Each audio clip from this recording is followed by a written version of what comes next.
BBC প্রবাহে আপনাদের সবাইকে স্বাগত জানাচ্ছি। আমি শারমিন রমা। শুরুতেই দেখে নেব আজ কি থাকছে। বিএনপি, জামায়াত, এনসিপির শীর্ষ নেতা সহ অনেক প্রার্থীর হলফনামার তথ্যের সঙ্গে বাস্তবতার গরমিলের অভিযোগ।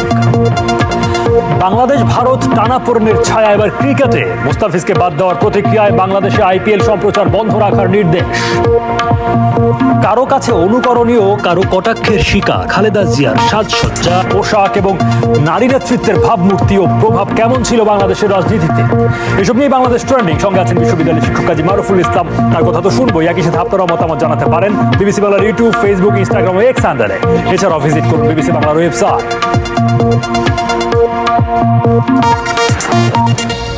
বাংলাদেশের ত্রয়োদশ জাতীয় নির্বাচনের প্রার্থীদের মনোনয়ন যাচাই বাছাই শেষে এখন চলছে আপিল আবেদনের সময়। অনেক প্রার্থীর মনোনয়নপত্রের সঙ্গে দাখিল করা হলফনামার তথ্য নিয়ে আলোচনা সমালোচনা দেখা যাচ্ছে। বিএনপি, জামায়াত ও এনসিপির মতো দলগুলোর শীর্ষ নেতা সহ অনেকের ক্ষেত্রে হলফনামার তথ্যের সঙ্গে বাস্তবতার ফারাক দেখছেন বিশ্লেষকরা। বিস্তারিত অর্চিয়তন রিলার প্রতিবেদনে।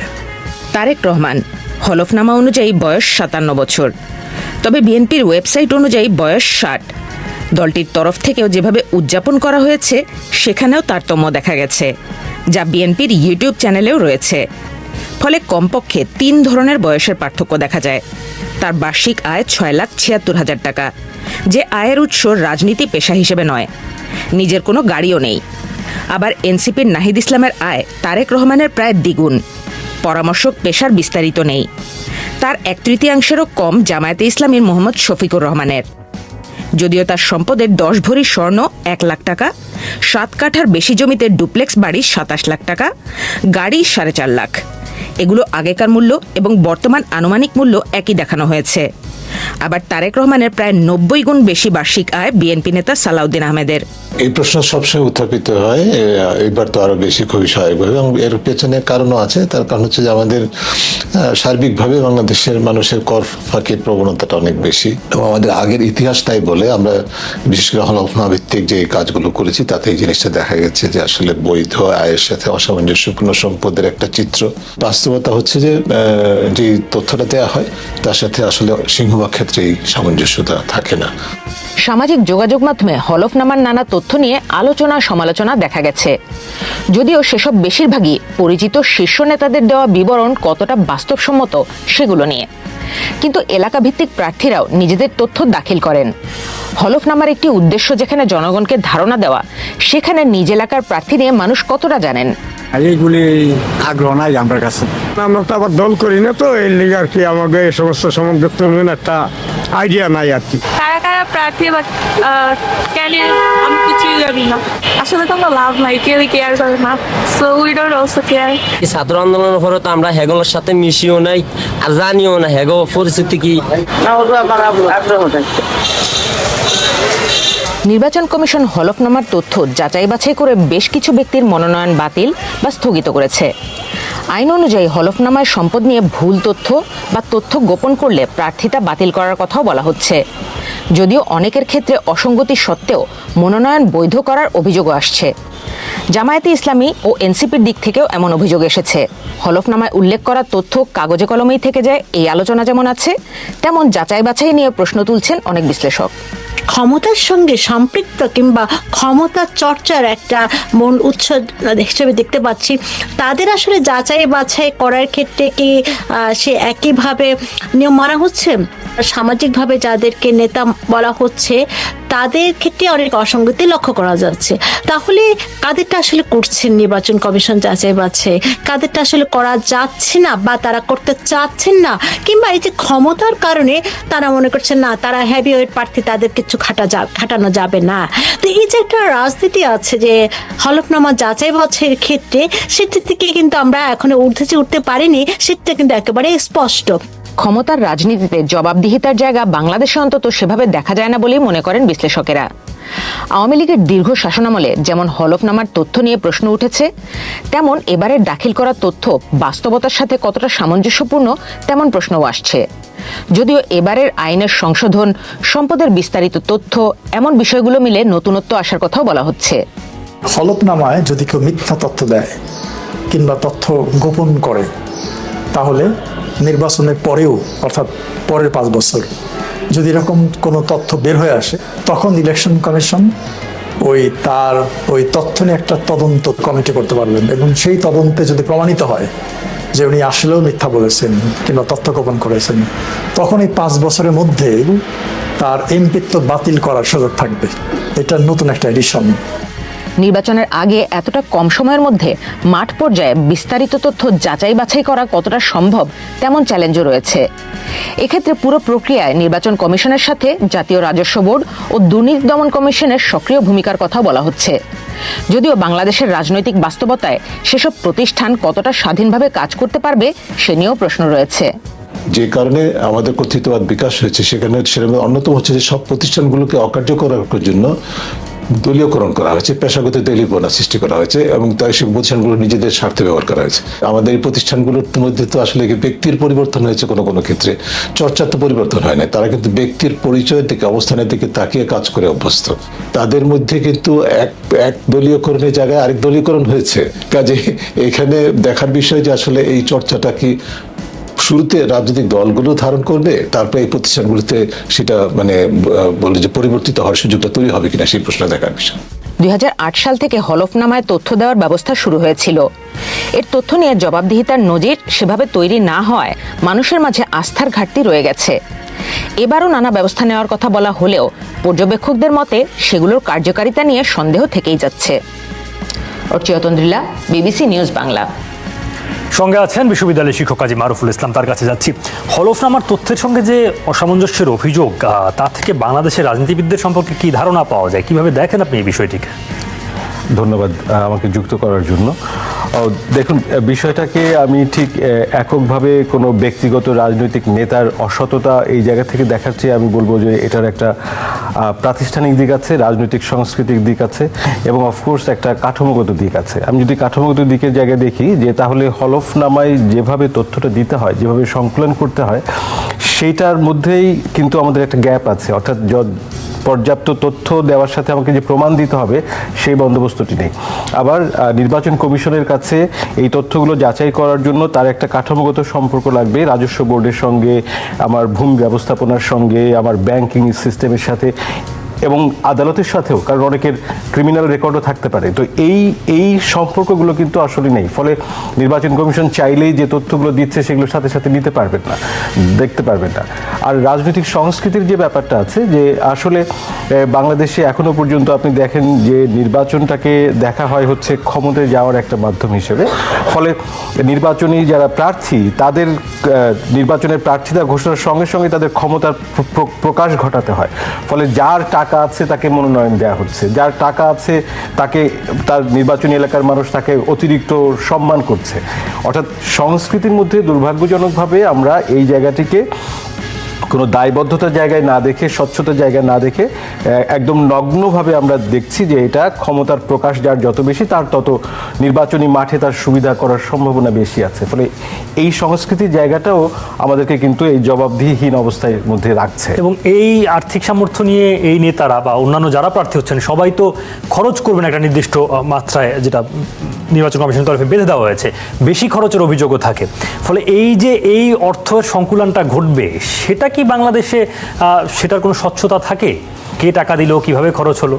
এটা একটা ওপেন সিক্রেট যে আসলে আমরা নির্বাচনী আইনে যে সীমা আছে, নির্বাচনী ব্যয়ের যে সীমা আছে, সেই সীমাটা আসলে কেউই রক্ষা করেন না। এটা খুব দুর্ভাগ্যজনক। যদিও আমরা দেখেছি যে এই বছর আইনে অনেকগুলো পরিবর্তন হয়েছে, কিন্তু আইনগুলো কাগজে থেকে যায়, কারণ আইনটাকে প্রয়োগ করার জন্য নির্বাচন কমিশনের যে রাজনৈতিক সক্ষমতাটা দরকার, তার অ্যাডমিনিস্ট্রেটিভ সক্ষমতা হয়তো অনেকাংশে জোগাড় করতে পারে, কিন্তু একটা বস্তুনিষ্ঠ অবস্থান নেওয়ার জন্য যে রাজনৈতিক মনোবল থাকা দরকার, যে শক্তি থাকা দরকার, সেটি তারা প্রয়োগ করেন না। ফলে প্রতিষ্ঠানগুলো আসলে দেখা যায় যে এই যে প্রধান বা বড় রাজনৈতিক দল বা বড় প্রার্থী, তাদেরকে চ্যালেঞ্জ করার মতন মনোবল, নৈতিক শক্তি এবং আইনগত যে প্রয়োগ, সেটা তারা করতে ব্যর্থ হন। ফলে এটা আসলে কাগজেই থেকে যায়। তাহলে হলফনামার মাধ্যমে যে রাজনীতি রাজনীতিবিদদের আর্থিক সততার বিষয়টিকে জবাবদিহিতার মধ্যে আনা যাবে, তার সুযোগ থাকে কি? থাকে এটাকে আমরা একবারে গুরুত্বহীন ভাবার দরকার নেই, কারণ দেখছেন যে আইনের একটা পরিবর্তন হয়েছে, এমনকি পুরো নির্বাচনকালীন অর্থাৎ তার যে মেয়াদ, সেই মেয়াদের মধ্যেও যদি ভুল তথ্য হয়, সেটা প্রমাণিত হয়, তাহলে তার প্রার্থিতা বাতিল হতে পারে, তার এমপিত্ব বাতিল হতে পারে।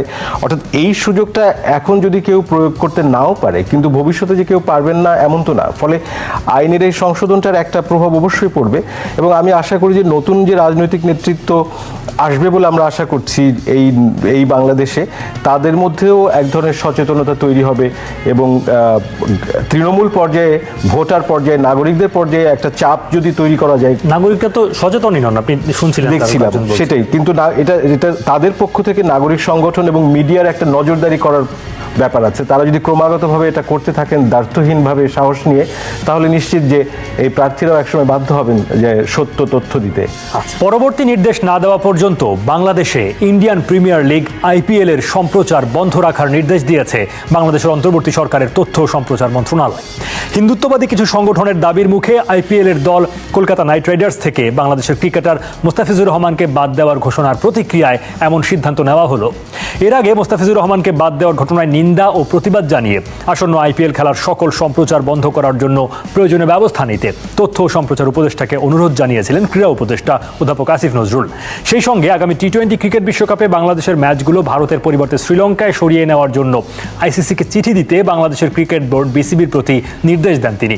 সেই প্রেক্ষিতে 2026 সালের T20 বিশ্বকাপ খেলতে ভারতে বাংলাদেশ যাবে না বলে ইতোমধ্যেই সিদ্ধান্ত নিয়ে ICC-কে চিঠি দিয়েছে BCB।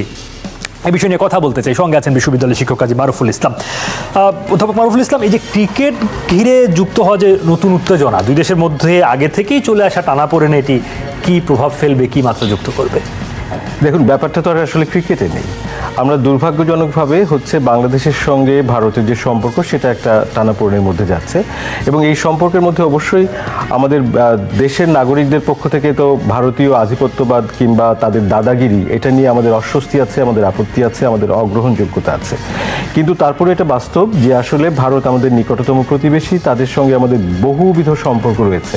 ফলে সেই সম্পর্কগুলো এতদিন পর্যন্ত একটা রাষ্ট্রীয় বা রাজনৈতিক পরিসরে ছিল, সেটা এখন সমাজের মধ্যে সম্প্রসারিত হচ্ছে।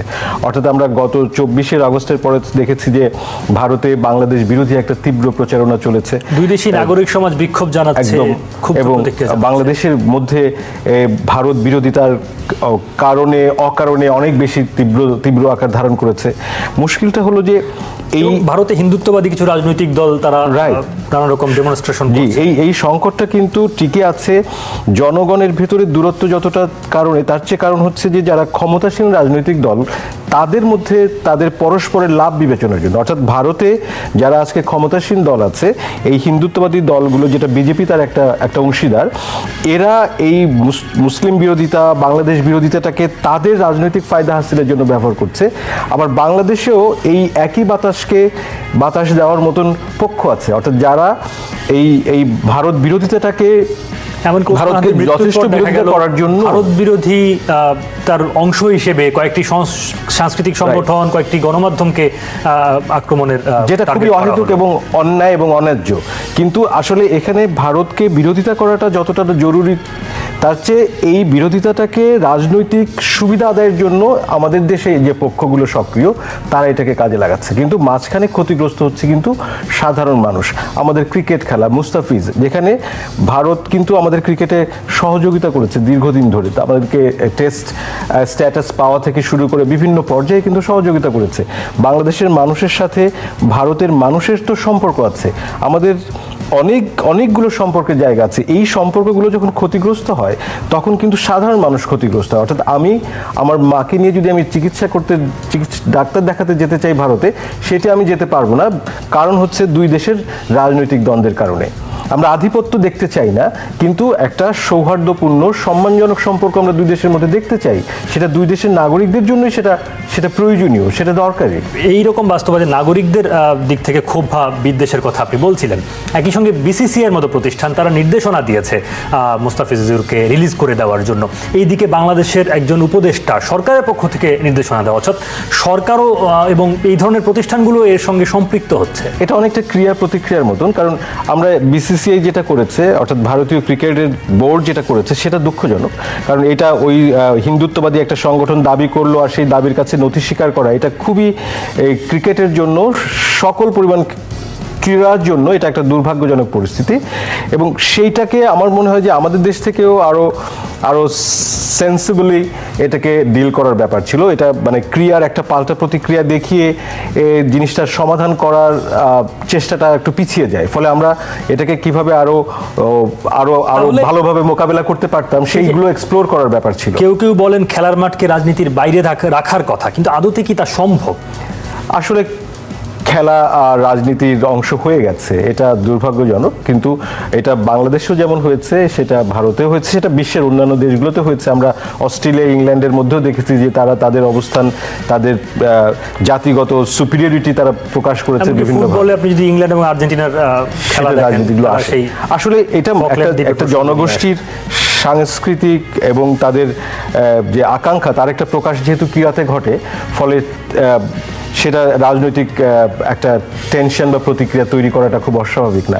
কিন্তু এটাকে বাড়তে না দিয়ে উভয় পক্ষের জন্য সৌহার্দ্যপূর্ণ হয়, সেই জায়গাটা নিয়ে রাজনীতিবিদদের কাছে আমাদের প্রত্যাশা, সেই কাজটা যেন তারা করেন। আচ্ছা, অর্থাৎ প্রশমনের জন্য দায়িত্বশীল হতে বলছেন। অবশ্যই। পরনে শিফন শাড়ি, আঁকা ভ্রু, চোখে বড় সানগ্লাস, জনপরিসরে এভাবেই দেখা যেত প্রয়াত বিএনপি চেয়ারপারসন খালেদা জিয়াকে। তার এই সাজ পোশাক একদিকে অনেককে অনুকরণ করতে যেমন দেখা গেছে, তেমনি কটাক্ষেরও শিকার হতে হয়েছে প্রতিপক্ষ রাজনীতিকদের। আবার নারী নেতৃত্বের বিষয়ে ভিন্নমত থাকা রাজনৈতিক দলের নেতাদের নিয়ে জোট করে তাতে নেতৃত্ব দিয়েছেন খালেদা জিয়া। তার এই সাজ পোশাক এবং নারী নেতৃত্বের ভাবমূর্তি বাংলাদেশের রাজনীতিতে কিভাবে প্রভাব ফেলেছে তা নিয়ে তানহা তাসনিমের প্রতিবেদন। সাবেক রাষ্ট্রপতি ও বিএনপির প্রতিষ্ঠাতা স্বামী জিয়াউর রহমানের মৃত্যুর পর রাজনীতিতে এসেছিলেন প্রয়াত বিএনপি চেয়ারপারসন খালেদা জিয়া। পরনে বৈধব্যের সাদা রঙের সুতি বা তাঁতের শাড়ি, মাথায় আধা ঘোমটা টেনে একসময়ের গৃহবধূ হাল ধরেন দলের, নেতৃত্ব দেন স্বৈরাচার বিরোধী আন্দোলনের। নির্বাচনের পর হন বাংলাদেশের প্রথম ও মুসলিম বিশ্বের দ্বিতীয় নারী প্রধানমন্ত্রী। সময়ের সাথে তার সাজ পোশাকেও আসে কিছুটা পরিবর্তন। বৈঠক বা সরকারি সফরে তাকে দেখা যেত একরঙা সিল্ক, জর্জেট বা শিফন শাড়িতে, সাথে মিলিয়ে শাল, সামনের দিকে খানিকটা ফুলিয়ে বাঁধা চুল, সীমিত অলংকার, কখনো বা হাত ঘড়ি, আর মর্জি হলে গোলাপি লিপস্টিকে। তার এই অবয়বকে আইকনিকও মনে করেন কেউ কেউ।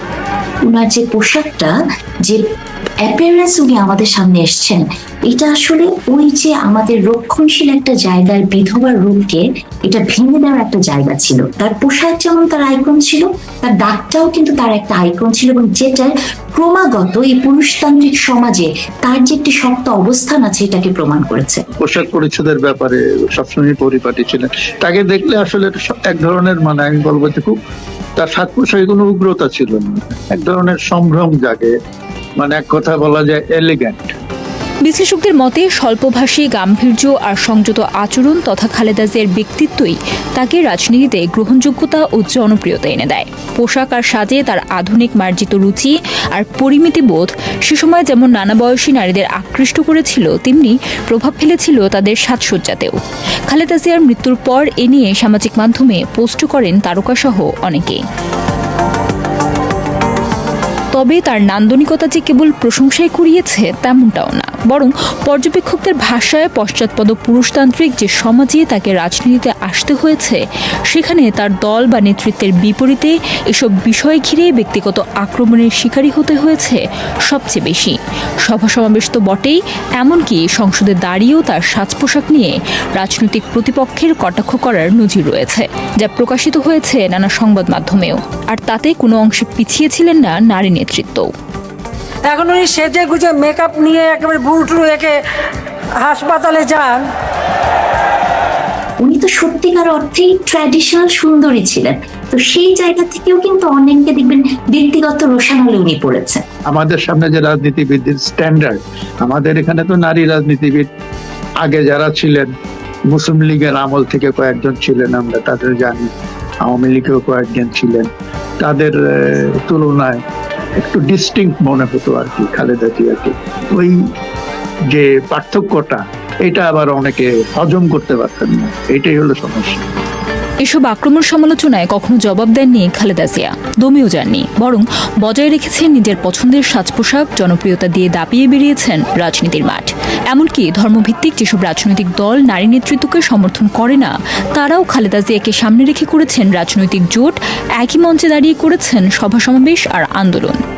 আমরা এখনো দেখি যে ইসলামী দলগুলো রাজনৈতিক যখন নির্বাচনে প্রার্থী মনোনয়ন দেয়, কোনো নারীকে সচরাচর দেয় না। আমি তো এবারও সেটা দেখছি। এইরকম একটা সমাজে একজন নারীকে রাষ্ট্রের প্রধান নির্বাহী হিসাবে, এখন এটা তাদের দ্বিধান্বিত দেখিনি, বা হতে পারে এটা তারা বাধ্য হয়েছেন, এটা এরকমও মনে হতে পারে তাদেরকে এটা গিলতে হয়েছে। কিন্তু খালেদা জিয়ার যে জনপ্রিয়তা এবং যে বিপুল পরিমাণ আগ্রহ তাকে নিয়ে, সাধারণ মানুষ জীবনে কোনোদিন কোনো নির্বাচনে হারেন নাই, এরকম একজন ব্যক্তিকে মেনে নেওয়া ছাড়া তাদের সামনে আর কোনো পথ খোলা ছিল না, এইভাবেও বলা যায় জিনিসটা। ওনাকে কিন্তু কখনো ইলেকশনের আগে হিজাব করে আসতে হয়নি বা তসবিহ নিয়ে আসতে হয়নি।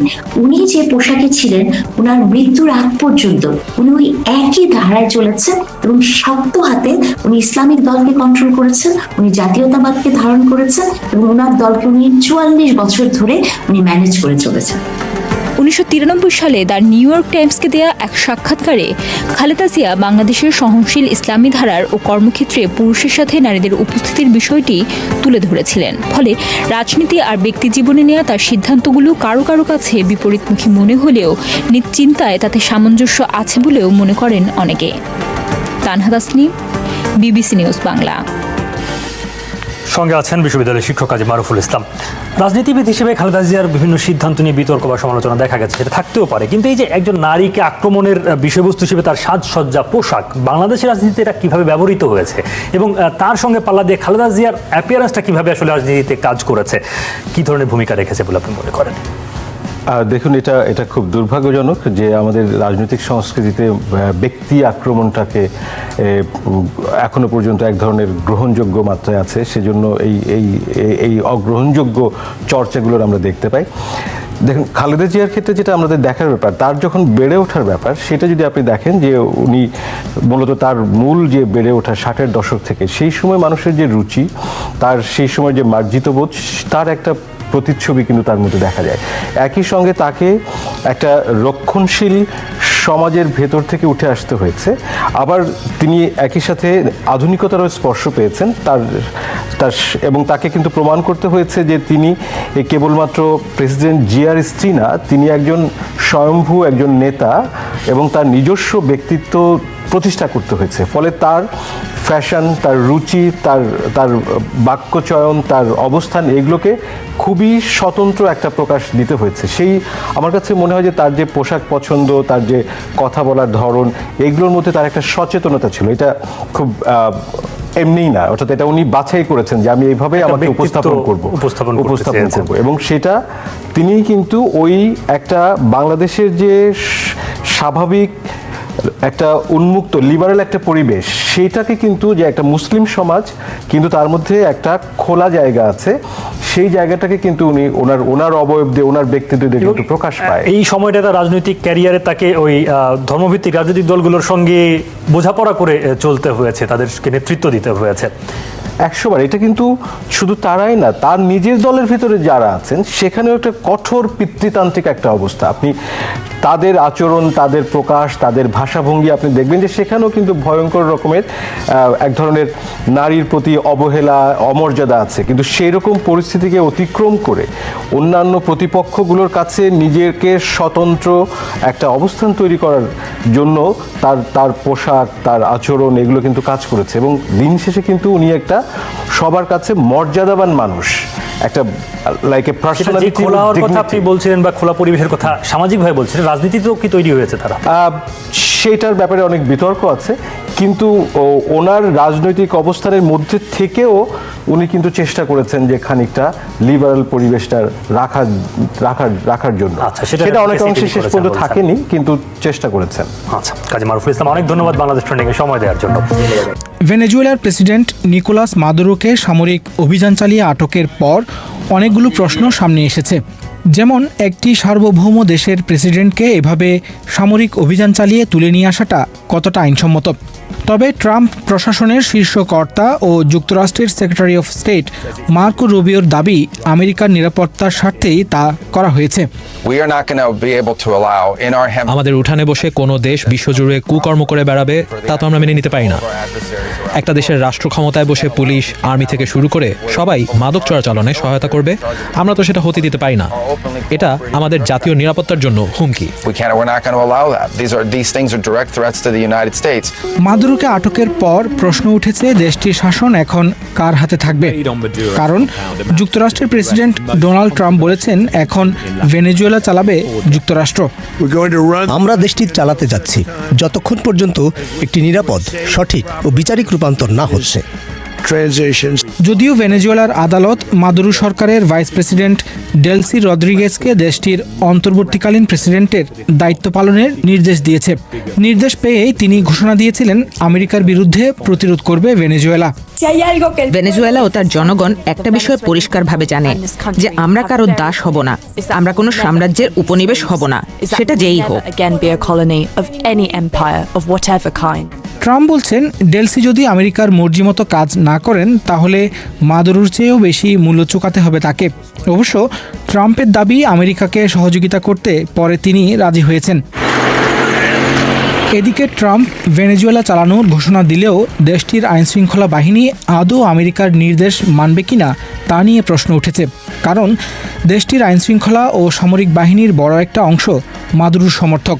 আমেরিকা ভেনেজুয়েলার তেলের মজুদের দখল নিতে চায়, তা রাগঢাক না করেই জানিয়েছেন ট্রাম্প। আমাদের দেশের তেল কোম্পানি, যেগুলো বিশ্বের সবচেয়ে বড়, তারা সেখানে যাবে, বিলিয়ন বিলিয়ন অর্থ খরচ করবে দেশটির ধ্বংসপ্রায় জ্বালানি খাতের অবকাঠামো মেরামত করার জন্য এবং দেশটির জন্য অর্থ উপার্জন শুরু করবে। কিন্তু এখানেই শেষ নয়। ট্রাম্প এক ঘোষণায় বলেছেন, আমেরিকার যে ক্ষতি ভেনেজুয়েলা করেছে তার ক্ষতিপূরণও এই তেলের টাকা থেকে আদায় করা হবে। কিন্তু তিনি কিভাবে এই টাকা আদায় করবেন তা নিয়েও প্রশ্ন দেখা দিয়েছে। এছাড়া মাদক চোরাচালান চক্রকে মদদ দেওয়ার অভিযোগে নিকোলাস মাদুরোকে গ্রেফতারের কথা বললেও সেটি নিয়ে প্রশ্ন উঠেছে। কারণ যুক্তরাষ্ট্র কোকেন চোরাচালানের রুট হিসেবে ভেনেজুয়েলাকে অভিযুক্ত করলেও বিশেষজ্ঞরা বলছেন বিশ্বের মোট মাদক চোরাচালানের খুব অল্পই ভেনেজুয়েলা হয়ে পাচার হয়। সার্বভৌম একটি দেশে এমন অভিযান চালানো এবং প্রেসিডেন্টকে তুলে নিয়ে আসার মতো ঘটনা বৈশ্বিক স্থিতিশীলতা নষ্ট করবে কিনা তা নিয়েও উদ্বেগ দেখা দিয়েছে।